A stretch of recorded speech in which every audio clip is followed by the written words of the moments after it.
pupunta sa ilong mo. Kaya siguro mabaho. Aba! Tao po! Yan. Uy, di ba pinaglaba kita kahapon?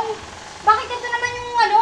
Sabi ng baho, iba yung amoy, Ano parang problema? banlawan. Ano problema? Di ba sabihin naman mabuti to eh?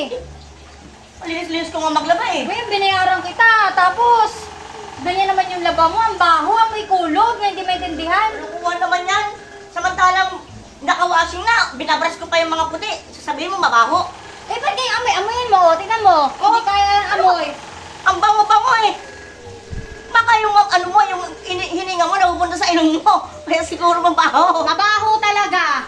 Mabaho, bango-bango. Style mo, baka naman nag-iinarti ka lang dyan para sabihin na Bakit binabato mo sa akin? Hindi ka naman binabato sa'yo ah. Pinapaamoy ko lang. sabi mo lang kung ayaw mong Pinapaamoy ko lang. magbayad. Sabi mo lang kung ayaw mong magbayad. Uy, binayaran na kita. Baka style mo lang, bulok. Binayaran na kita kahapon, di ba? Wala ka pang bayad. Di ba kita binabayaran? Wala Binayaran na pa. kita kahapon.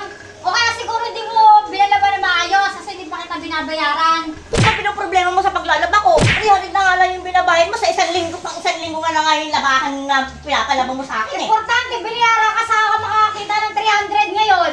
Mahal na kung makikita. Sa hirap ng buhay Kaya ngayon ah. puripot mo lang magbayad. Eh, nagalit ka ba sa paglalaba ko? Eh kasi naman ang Ang baho, ang baho. Ang bango-bango nito.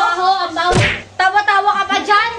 Palibasa ang baho ng laba mo. Style mo lang kasi. Importante, binayaran kita. Alam mo, 300 pesos. Ako makakakita ng 300 Alam ngayon. mo na yung mga modus na ganyan. Alam ko na yan. Buti na nagpapalaba pa ako sa'yo eh. Kunwari lang mabaho para di mo na ako bayaran. Kahit pag gusto mo, pusong bayaran pa kita kayo ng 500 eh. Oh, akin na. Laban mo ulit yung mga nilaban mo doon kahapon. Baka ayusin mo. O sige. Gagawin ko po Dahil 500. sobrang bango na, lalabahan ko ulit. Sige, sige, para wala ka lang masabi.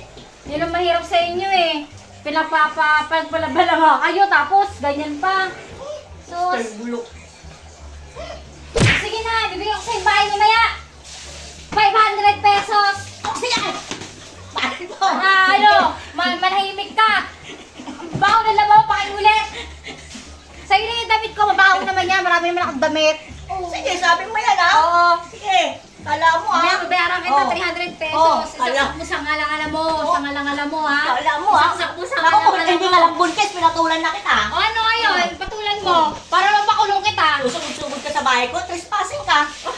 Paano ako naging trespass? Sa bahay ko to, sinugod mo ako, nananahimik ako, nanonood ako ng TV. Tapos nga, sabi mo, mabaho laba ko? Mabaho naman daw. Mabaho? Bayaran kita 300 pesos. Talaga? Ayos kaya? Dahil mo sinasabi? Kala mo? Napaka, ano mo, kuripot mo naman? Buisit. Naku, hindi ka lang buntis.